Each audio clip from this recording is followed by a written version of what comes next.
करती हैं, after hitting off your sample there are some reflective X-rays and reflective electrons. So on these reflection basis, the sources of reflection, इस basis पे हम जो है वो किसी मटेरियल की स्टडी करते हैं या उसकी स्पेक्ट्रोस्कोपी डिटरमाइन करते हैं या तो उसकी हम माइक्रोस्कोपी को देखते हैं। तो ये जितनी भी एडवांस कैरेक्टराइजेशन में स्पेक्ट्रोस्कोपिक और माइक्रोस्कोपिक टेक्निक्स हैं, ये जितनी भी इसमें इन्वॉल्व हैं, इसमें सारी एक चीज़ अपने जहन में रखिएगा कि there is always a impinging electron are focused on sample material by using incident rays, ठीक है ना। एक जो हमारे पास कोई भी रेज होती हैं, इलेक्ट्रॉन होती हैं, उनको हम क्या करते हैं, हिट करवाते हैं किसी भी सैंपल पे, तो वो जो है वो हिट होके एंड देन रिफ्लेक्शन की बेसिस पे हमें जो रिजल्ट मिलते हैं वो हम उसकी स्टडी करते हैं। So keep in mind that always we have to study by using the incident rays और इलेक्ट्रॉन्स अबव द सैंपल और मटेरियल। तो उसके ऊपर ये स्टार्टिंग का जो फिनोमेना है वो सेम रहेगा। अच्छा, यहाँ पर आ जाएं, इसका थोड़ा सा बेसिक डेफिनेशन या आप यूँ कह लें कि थोड़ा सा इंट्रोडक्शन आप समझ लें कि EELS क्या होता है, energy electron energy loss spectroscopy basically किसको कहते हैं। So this is basically the difference between the energies. हमें पता था कि हमने एक्सरे स्पेक्ट्रोस्कोपी में या EDS में क्या स्टडी किया था कि there is incident rays by the source beam, कोई भी हमारे पास बीम थी सोर्स के थ्रू जिसको जो है हम हिट करवाते हैं सैंपल पे, तो वहाँ पर जो है एक इलेक्ट्रॉन वहाँ से जो है वो स्किप होता है या एक्साइट होता है। उसके लिहाज से क्या होता है कि वो हायर एनर्जी लेवल से लोअर एनर्जी लेवल की तरफ चला जाता है, उसमें से रेज निकलती हैं या तो electron in the form of photon वहाँ से रिलीज होता है। तो या तो हम एक्सरेज की स्टडी करते हैं या इलेक्ट्रॉन्स की स्टडी करते हैं। अच्छा, यहाँ पर क्या डिफरेंस है इलेक्ट्रॉन एनर्जी लॉस स्पेक्ट्रोस्कोपी में? There is difference that we have to study about the loss of energy from that shells. There is difference between loss of that energy from that shell and the binding energy between these atoms, ठीक है। उन atoms के बीच में या electrons के बीच में जो binding energy होती है उसका और दूसरा जो रिलीजिंग एनर्जी हो रही है उसके बीच में जो डिफरेंस होता है, उस डिफरेंस को हम डिटेक्ट करके जो चीज़ इसमें एनालाइज कर रहे हैं उसको हम क्या कहते हैं, इलेक्ट्रॉन एनर्जी लॉस स्पेक्ट्रोस्कोपी, ठीक है।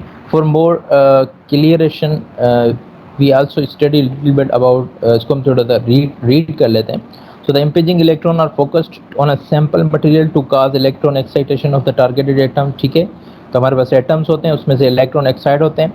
If the incoming electron excite an electron in the target atom to higher orbital, the incident electrons will lose a discrete amount of energy in the process, ठीक है। This is the similar process which we have already studied in previous slide. So this quantity of energy lost by the incident electron is equal to the difference in binding energy. तो जो binding energy होती है इन electrons के बीच में उनका जो है वो इक्वल होता है, उनके डिफरेंस होता है किसमें? There is releasing energy and there is binding energy. The difference between these energies is calculated by your system or the machine. Of two electrons energy shell in the target atom, the measurement of the electrons energy loss will give the difference in the electron binding energies.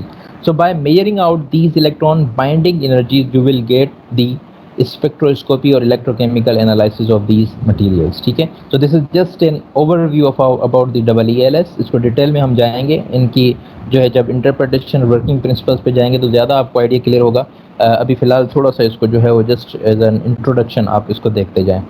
And second पे आ जाते हैं, what is the field emission transmission electron microscopy. अच्छा, यहाँ पे एक थोड़ा सा चीज़ देख लें कि यहाँ पे एक वर्ड यूज़ हो रहा है, there is a letter which is called as a transmission, okay. So this one is called as a transmission. और यहाँ पर आप क्या कर सकते हैं, स्कैनिंग भी यूज़ कर सकते हैं। There is transmission and there is scanning, these both types are used widely in the laboratories. SEM की जो है वो फुल फॉर्म क्या है, scanning electron microscope. So there is also availability of FESEM, field emission scanning electron microscope, and there is also the field emission transmission electron microscope, ठीक है। तो दोनों में जो है वो बेस या फंडामेंटल क्या होता है इसका कि इसमें जो है आप स्कैनिंग इलेक्ट्रॉन माइक्रोस्कोप में जो आप सोर्स यूज़ कर रहे होते हैं, this source is basically the tungsten filament, ठीक है। इसको आप थोड़ा सा जहन में करें। सो आपकी जो सोर्स बीम है, आप जो बीम यूज़ कर रहे हैं जिसमें से इलेक्ट्रॉन निकल रहे हैं, वो क्या यूज़ कर रहे हैं, टंगस्टन की वायर यूज़ कर रहे हैं या टंगस्टन का फिलामेंट यूज़ कर रहे हैं उसमें आप। लेकिन इसमें क्या होता है, इसमें हमारे पास कोल्ड कैथोड्स हम यूज़ करते हैं, ठीक है। The cold cathode field emission electron source यहाँ पर क्या होती है, यूज़ होती है, जिसकी वजह से इसको हम डिफरेंट कहते हैं, किससे, एसईएम से या टीईएम से। Transmission electron microscope is also same. The filaments are used as tungsten, और अदर भी जो है वो B3 टाइप के टंगस्टन्स जो है वो यूज़ होते हैं उसमें।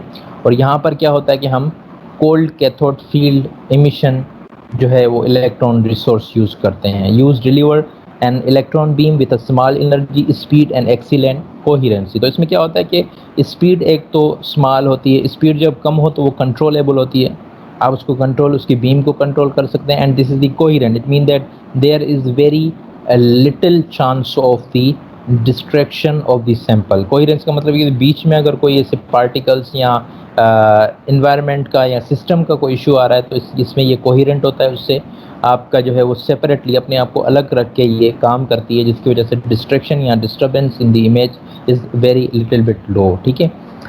Okay, so with brightness approximately 1000 times higher than conventional tungsten electron source, जो टंगस्टन इलेक्ट्रॉन सोर्स का आप यूज़ करते हैं उससे इसकी ब्राइटनेस 1000 टाइम अच्छी होती है। The field emission source offers better special resolution, इसमें रेजोल्यूशन बहुत ज़बरदस्त होती है इस एसईएम से एंड टीईएम से। शॉर्टर डेटा एक्विजिशन टाइम, इसमें मतलब टाइम जो स्कैनिंग टाइम होता है वो कम होता है। आप स्कैनिंग इलेक्ट्रॉन माइक्रोस्कोप पे चले जाएं, 4-5 सैंपल के लिए आपको पूरा दिन लग जाता है। उसी जगह पे अगर आप यहाँ पर FETM या FESEM यूज़ कर रहे हैं तो वही 5 सैंपल्स आपके मैक्सिमम 3 to 4 आवर्स में वो कवर हो जाते हैं, because the acquisition data time is very low और shorter and better analytical accuracy in x-ray analysis of nanometer areas. और दूसरी चीज़, इसकी जो रेजोल्यूशन या मैग्नीफिकेशन है वो बहुत हायर है, बहुत हायर मैग्नीफिकेशन पे 0.1 अप टू 0.1 नैनोमीटर के जो लेटेसेस हैं उसकी रेजोल्यूशन कर सकता है ये, 0.24 की कर सकता है, 0.18 तक की जा सकता है। वहाँ पर थोड़ा मुश्किल होता है, 150 जो है आप नैनोमीटर तक जाते हैं, उससे कम में नहीं जा सकते। तो ये 0.1 तक आपकी जो है वो हेल्पफुल करता है। And this is also the capable of EELS operation, it mean that this is the environmentally friend जो है वो ये काम करता है। इसमें कोई भी आपका साइड इफ़ेक्ट नहीं होता है, ह्यूमन बॉडी के लिए कोई ऐसी इमिशन नहीं होती कि जिसकी वजह से जो एंड यूज़र या ऑपरेटर है उसको कोई नुकसान पहुंच सके। So this is the major difference between field emission transmission electron microscopy and scanning electron microscopy. So इसमें जो है आपके पास रिजल्ट्स भी इसके बहुत ज़्यादा बेहतरीन रिजल्ट्स होते हैं। आपको इसमें मैं एक दो चीज़ें जो है ठीक है, जस्ट अ मिनट, ठीक है। तो इसमें आप ये एक स्कीमेटिक डायग्राम भी देख सकते हैं, you can see the diagram of the FESEM। तो यहाँ पर सेटअप SEM से बिल्कुल डिफरेंट होता है। There are prisms are used, there are some post specimen lenses are used which more clarify your images of the samples. तो ये थोड़ा सा इसका जो है क्या है, आपके पास इसकी स्कीमेटिक रिप्रेजेंटेशन है, जिसमें आप देख सकते हैं कि इन्होंने प्रिज्म्स वगैरह मैग्नेट्स को यूज़ किया होता है एनर्जी डिफरेंसेस को यूज़ करके, और ज़्यादा जो है आप इसको रिफाइन कर सकते हैं इमेज को, ठीक है। If there is any question,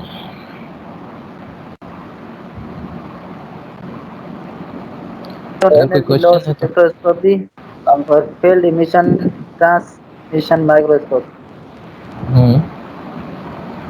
क्या चीज़, दोबारा पूछें। डिफरेंस बता दें सर इन दोनों में। किस में डिफरेंस बताऊं?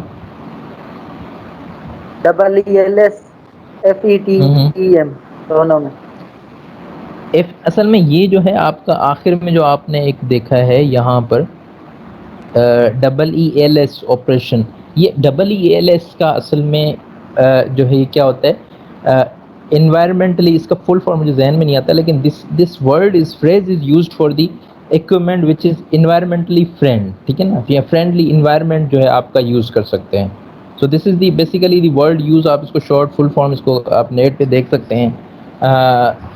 तो वहाँ पर जो है इसमें क्या होता है कि इसमें कोई आपका ऐसा इशू नहीं आता। आप एक आपने रेडियोग्राफिक इंस्पेक्शन अगर आपने सुना हो तो आपको पता है कि वहाँ पर जो आप जो सोर्सेज वगैरह यूज़ करते हैं, ठीक है, तो वहाँ पर क्या होता है कि रेडियो एक्टिव रिसोर्सेज होती हैं, ठीक है, तो वो क्या करती हैं कि आप जब उसको यूज़ करते हैं तो वो ह्यूमन बॉडी के लिए खतरनाक होती है। उसके लिए आप जो है क्या होता है कि आपकी ह्यूमन बॉडी के लिए रेडियो एक्टिव रेज होती हैं, जिसकी वजह से कोई भी डेंजर या डिजीज़ वगैरह इसमें क्रिएट हो सकती है, ठीक है। लेकिन इसमें क्या होता है कि आपके पास जो है ज़्यादा आपकी ह्यूमन बॉडी पे इतना इससे फ़र्क नहीं पड़ता। ये कैपेबल होती है कि आप उसको जो है वो प्रॉपर तरीके से ऑपरेट कर सकें, ठीक है। तो इसका ये सिर्फ एक फ़ीचर दिया हुआ है, तो ये इसका कोई डिफरेंस नहीं है। मेन डिफरेंस जो आप देखते हैं वो ये होता है कि एफई एसईएम एंड प्लस या टीईएम, क्योंकि यहाँ पर टीईएम दिया हुआ है तो मैं टीईएम के हिसाब से आपको बता रहा हूँ। For example there is FETM and then FESEM, then there is SCM and TEM, there are transmission electron microscope and there is scanning electron microscope। तो इनमें दोनों में मेजर डिफरेंस जो है वो क्या होता है कि यहाँ पर आप field emission cathode field emission source use करते हैं, और TEM में आप क्या करते हैं कि लाइट सोर्स यूज़ करते हैं जो किसी टंगस्टन की फॉर्मेट में होगा या किसी और फाइलामेंट को आप जो है वो कार्बाइड फाइलामेंट्स होते हैं, आप उनको यूज़ करके ये जो है वो ऑपरेट करता है। इसमें ये मेजर डिफरेंस जो है वो आता है। बाकी इसका EELS का आपको डिटेल में मैं नेक्स्ट स्लाइड में थोड़ा सा स्टडी करके बता दूंगा। इसका मुझे 100% कंफर्म नहीं है कि क्या है, लेकिन इसको मोस्टली जो EELS फीचर जो है वो इसमें यूज़ किया जाता है। It is the useful for the end users के लिए ये बहुत यूज़फुल होता है, ठीक है जी सर। ओके, सो नेक्स्ट पे आ जाए। आवाज आ रही है? जी जी जी सर मेरा इंटरनेट इशू हो रहा है सर, बार बार आवाज कट रही है सर, आप अटेंडेंस लगा सकते हैं सर अभी? अच्छा ठीक है, तो 2 मिनट वेट करें, मैं इनको डाउनलोड कर लूँ। 24 स्टूडेंट अभी प्रेजेंट है, तो ये आपकी मैंने अटेंडेंस जो है वो डाउनलोड कर ली है, उसमें आपका नाम आ गया है, ठीक है, तो कोई इशू नहीं होगा, ठीक है जी। ओके, तो ये अटेंडेंस आपकी डाउनलोड हो गई। अगर कोई आगे जाकर एब्सेंट हो जाता है तो कोई इशू नहीं है, यहाँ पर आप लोग प्रेजेंट हैं, ठीक है। FTIR को फाइनल देख लें थोड़ा बहुत। जी सर, मैंने अभी ज्वाइन किया सर, मेरा नाम आया सर हमाद। आपका नाम हमाद, 1 मिनट, 24 स्टूडेंट्स में आ रहा है आपका नाम, जी हाँ बिल्कुल। दोबारा कर लेते हैं, कोई इशू नहीं, मैं इसको दोबारा डाउनलोड कर लेता हूँ, ठीक है। ओके सर, ठीक है, ये हो गई आपकी अटेंडेंस, ठीक है। ओके, सो इस पे आ जाएं, लास्ट स्लाइड पे आ जाएं। FTIR को थोड़ा सा हम देखते हैं and then we have to end the lecture. So Fourier transform infrared spectroscopy, ये बेसिकली क्या है। अच्छा, एक चीज़ ध्यान में रखिएगा, this all the equipments I am और techniques I am using here in these slides, this is basically a simple introduction. इनके वर्किंग प्रिंसिपल्स, इनकी स्कीमेटिक रिप्रेजेंटेशंस को कम्प्लीटली हम डिस्क्राइब करेंगे। आपका थोड़ा बहुत सिर्फ जहन खुलता जाए कि बेसिकली करेक्टराइजेशन टेक्निक्स काम किस तरह से करती हैं and what is the characteristics of these characterization techniques in your field, तो वहाँ पर किस तरह से यूज़ होती हैं, थोड़ा सा आपका जहन जो है वो खुलता जाए। एंड प्लस थोड़ा सा ऑनलाइन जो है एक्सपीरियंस भी हमारा फर्स्ट है, तो इतना ज़्यादा हम बर्डन भी नहीं डालना चाहते कि आप लोग बिल्कुल कंफ्यूज हो जाएंगे क्या हो रहा है क्या नहीं हो रहा। तो इस वजह से आहिस्ता स्टेप बाय स्टेप हमें जो है वो आगे बढ़ना है, ठीक है। तो यहाँ पर आ जाएं, basically what is FTIR, which is very useful, a portable equipment. बहुत छोटा सा पोर्टेबल इक्विपमेंट होता है जिसके थ्रू हम क्या करते हैं कि आपके मॉलिक्यूलर स्ट्रक्चर की स्टडी करते हैं। There is also the availability of the और the presence of these molecules की हम स्टडी करते हैं, किस लोकेशन पे कितनी परसेंटेज में ये चीज़ें अवेलेबल होती हैं उसकी स्टडी होती है। सो IR basically a type of रे, अ light which is bombard on a sample. तो यही वही सिंपल जो है आपका रूल है उसमें आ रहा है, this is basically the bombardment of the light. तो इसमें रिसोर्सेज चेंज हो सकती हैं, सोर्सेज चेंज हो सकती हैं, टाइप ऑफ रेज चेंज हो सकती हैं, but the nature of the phenomena is same, that you always hit अ रे और अ सोर्स और अ एनर्जी। आप कोई भी एनर्जी होगी, सोर्स होगी, उसको हिट करेंगे। जी जी सर ये इंफ्रारेड रेज हैं? जी हाँ बिल्कुल। इसमें FTIR में जो आप यूज़ करते हैं, दीज आर इंफ्रारेड रेज, ठीक है। सो ये असल में उसके जो है वो वेवलेंथ के हिसाब से इनको डिवाइड किया जाता है according to the use and application of these rays, ठीक है।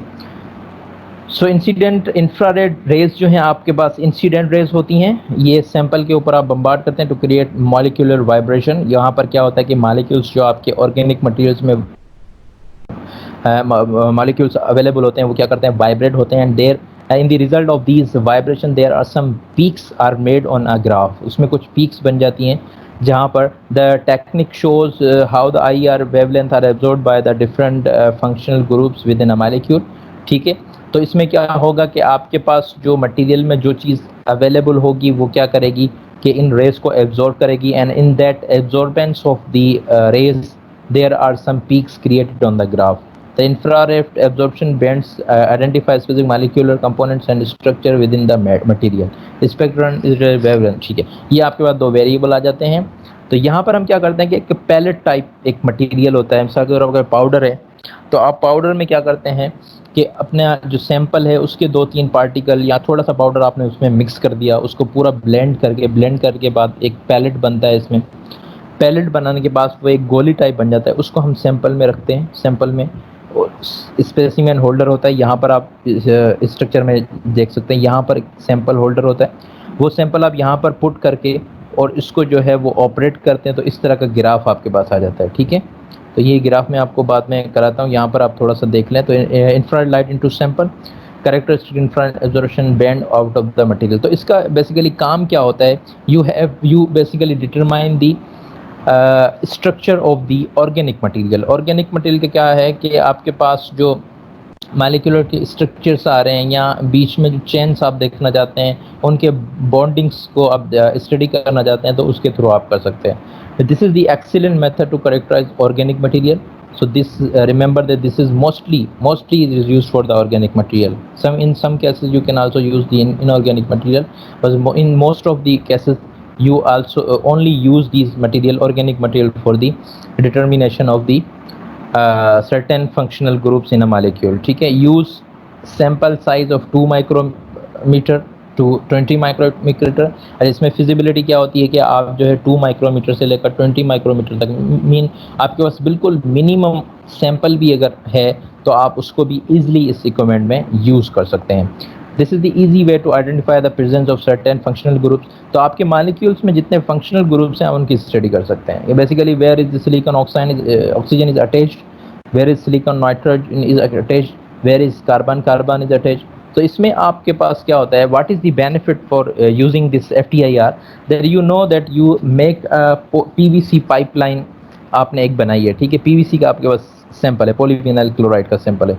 अब आपको पता है कि पॉलीविनाइलिन जो है वो मैक्सिमम अमाउंट में है, because this is the best material.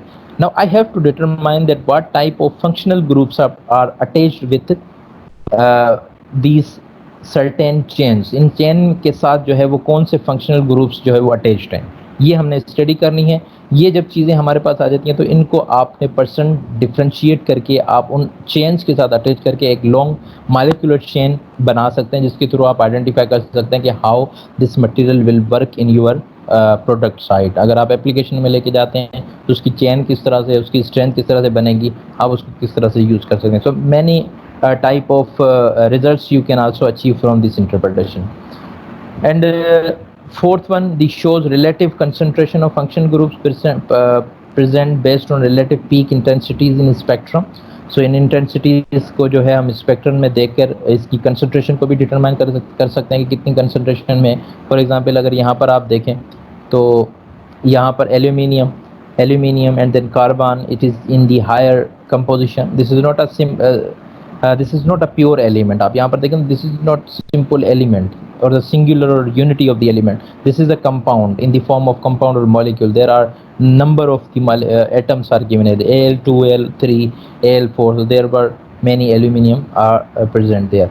so you can determine by using these peaks, film thickness is extractable। ठीक है, operation is transmissible mode, silicon is transparent to IR। सो यहाँ पर आप सिलिकॉन को डिटेक्ट नहीं कर सकते, आप सिलिकॉन पाउडर को यूज़ करते हैं जिसमें आप ये आपके सैंपल को मिक्स करते हैं। ठीक है, सो यहाँ पर क्या होता है कि जो IR की रेज होती हैं वो सिलिकॉन में से क्रॉस या पास कर जाती हैं। So these are not detected by the graph और बाय द FTIR। बाकी जो रिमेनिंग मटेरियल जो आपने सैंपल उसमें लगाया है वो उसमें से डिटेक्ट हो जाएगा। ठीक है, So you use different type of such materials which are non detectable in IR, और उसके थ्रू आप जो है उसमें अपना सैंपल को मिक्स करके उसमें जो चीज़ें डिटेक्टेबल होती हैं ऑर्गेनिक मटेरियल में, ऑर्गेनिक चेन्स में आ रही होती हैं, वो आप उसमें से डिटेक्ट कर सकते हैं। यहाँ पर आप ये देख सकते हैं कि there is X axis is wave number given as 1/cm, और सेंटीमीटर इनवर्स आप इसको देख सकते हैं। This is basically the wave number according to the equipment, these wave numbers are differentiated, ठीक है। और एब्जॉर्प्शन कोफिशिएंट होता है कि कितना जो है वो कहाँ पर एब्जॉर्प्शन आ रही है peak. So this one is the boron, this is aluminium and carbon. So these basically how you will interpret this graph, ये एक सोचने की बात है, ठीक है। आप यहाँ पर इसके FTIR के डेटा पॉइंट में चले जाएं, डेटा लाइब्रेरी में चले जाएं, सारी चीज़ें आपको मिल जाती हैं। Mean the interpretation of FTIR is very easy. वो किस तरह से इजी है कि वहाँ पर आप किसी भी लाइब्रेरी में चलें, for example you have polyvinyl chloride का एग्जांपल दिया है, पॉलीविनाइल अल्कोहल है, तो you will just open the data library of polyvinyl alcohol in the equipment, या आप उस डेटा लाइब्रेरी को उस कंप्यूटर के साथ आपके पास जो सॉफ्टवेयर होता है उसमें डेटा लाइब्रेरी में वो चीज़ें सेव होंगी, या आप इंटरनेट से भी ब्राउज करना चाहें तो वहाँ पे आपको इजीली मिल जाएंगी। तो वहाँ पर अगर आप पॉलीविनाइल अल्कोहल को या पॉलीविनाइल क्लोराइड का डेटा लाइब्रेरी खोलेंगे तो वहाँ पर कंप्लीट डिटेल होती है कि if there is 1150 wave number and this peak is match with the 15 absorption coefficient number, ये 15 आ रहा है, तो यहाँ पर क्या है, ये 15 कोफिशिएंट नंबर के साथ अगर ये मिल रहा है एंड कहाँ पर आ रहा है, 1150 पे आ रहा है, अगर कोई पीक आ रही है तो उस पीक का मतलब है कि ये ऑक्सीजन का ग्रुप है, ठीक है। और ऑक्सीजन कितने मॉलिक्यूलर लेवल का है वो डिफरेंट जो है आपको डिफरेंशिएट करके बता देगा। इसी तरह से ये सारी पीक्स को हम इंटरप्रेट करते हैं। तो ये इंटरप्रिटेशन के थ्रू आप जो है वो डिटरमाइन कर सकते हैं क्या चीज़ें हैं जो है हम इसमें से एक्सट्रैक्ट कर सकते हैं। डिफरेंट पीक्स के थ्रू आप डिफरेंट जो है वो मटेरियल्स में से उनके स्ट्रक्चर को, उनकी केमिकल कंपोजिशन को इजीली डिटरमाइन कर सकते हैं, ठीक है। इफ़ अगर कोई क्वेश्चन है आपके पास, कोई सवाल पूछना चाहते हैं तो पूछ सकते हैं, अदरवाइज हम क्लास एंड करें। सर ये अपना क्या नाम है FTIR जो है ना वो मेजरली ऑर्गेनिक के लिए क्यों यूज होती है सर? अच्छा हाँ, इसमें हेलो। देखें FTIR जो है ना, आप इसमें जो इंफ्रारेड यूज़ करते हैं ये मॉलिक्यूलर डिटेक्शन के लिए होती है। अगर इसका देखें इसकी रिप्लेसमेंट क्या है, अगर आपके पास इनऑर्गेनिक मटेरियल है तो आप किस तरह से डिटरमाइन करेंगे, तो उसके लिए आपके पास ऑप्शन होता है XRD पे आप जा सकते हैं, या जो है वो आप इजीली जो है जैसे स्पार्क एनालाइजर वगैरह है उसमें आप उसको डिटेक्ट कर सकते हैं। तो ये FTIR इंफ्रारेड जो हम इसमें यूज़ कर रहे हैं, फोरियर इंफ्रारेड, इसका पर्पज़ ही यही है कि इसमें हमने मॉलिक्यूलर स्ट्रक्चर देखना है किसी भी ऑर्गेनिक मटेरियल का। इसका पूरा जो है ना सिस्टम, वर्किंग प्रिंसिपल इसी बेसिस पे बनाया हुआ है। अच्छा, यानी कि ये जो इंफ्रारेड की वजह से, यानी कि जो इनऑर्गेनिक के अंदर जो एलिमेंट्स है तो वो इसके अंदर अनडिटेक्टेबल हो जाएंगे इस वजह से। हाँ बिल्कुल, आप इनऑर्गेनिक मतलब एलिमेंट आ रहे हैं लेकिन वो ऑर्गेनिक फॉर्म में आ रहे हैं। आपके पास पता है कि आपको आयरन जो है, आयरन क्या है, अगर इनऑर्गेनिक है लेकिन आप ऑक्सीजन उसके साथ अटैच कर रहे हैं तो पूरा ऑर्गेनिक एक चेन बन के आपके सामने आएगी और आपको पता चलेगा basically how oxygen is attached with iron. तो उसका जो है वो स्ट्रक्चर हम एक एस्टिमेशन लगा लेते हैं, ठीक है।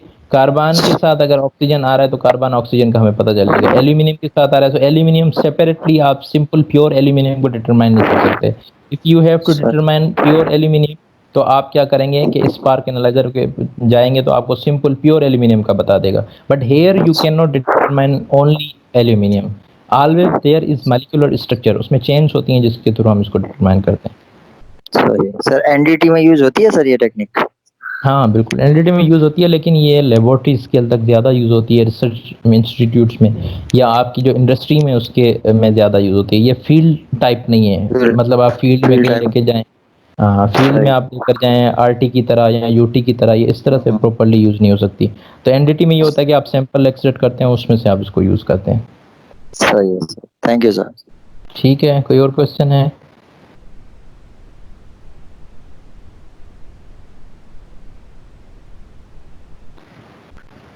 ठीक है, आई थिंक किसी को कोई क्वेश्चन नहीं है। ठीक है, so we are leaving the class. Next class will be on Wednesday and Thursday. तो थर्सडे को इंशाल्लाह हम इसको प्रॉपर तरीके से कंटिन्यू करेंगे। बाकी कोई क्वेश्चन हो तो पूछ लें, otherwise we are leaving our class. Recording stop कर दें। ठीक है, हो गई स्टॉप जी।